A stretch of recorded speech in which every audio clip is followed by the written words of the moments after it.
அன்பு தமிழர்களுக்கு கீதாவின் வணக்கம். இன்னைக்கு நம்ம கூட மேகலிங்கன் சார் இருக்காரு. சாரோட வயசு பாத்தீங்கன்னா 50 வயசு ஆகுதுங்க.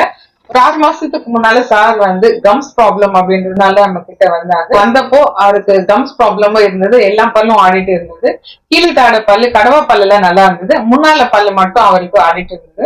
மேல தாடையும் இம்ப்ளான்ட் பண்ணிட்டு கீழே தாடையில முன்பல்லு அந்த கெனன் டு கெனன், அதாவது சிங்கப்பல்ல இருந்து சிங்கப்பல்லு வரைக்கும் இம்ப்ளான்ட் பொறுத்துட்டு அவருக்கு இம்ப்ளான்ட் பண்ணி 5வது நாளே பல்லும் கொடுத்துட்டோம்.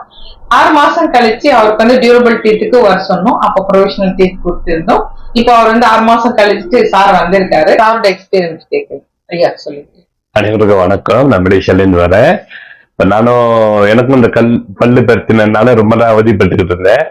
அப்ப என் நண்பரும் ஒருத்தருங்க ஏற்கனவே செஞ்சுட்டு, அவர் பேர் பாண்டியன்னு, அவர் செஞ்சுட்டு அவர்கிட்ட எனக்கு ரெக்கமெண்ட் பண்ணாரு. அப்ப ரெக்கமெண்ட் பண்ணாலும் நான் உடனே வந்துட்டு இங்க எல்லாம் பார்த்துட்டு இப்ப மேடம் எனக்கு சில அட்வைஸ் கொடுத்தாங்க. அட்வைஸ் கொடுத்துட்டு இந்த பல்லு முதல் தடவை நான் செஞ்சுட்டு நான் போயிட்டேன்.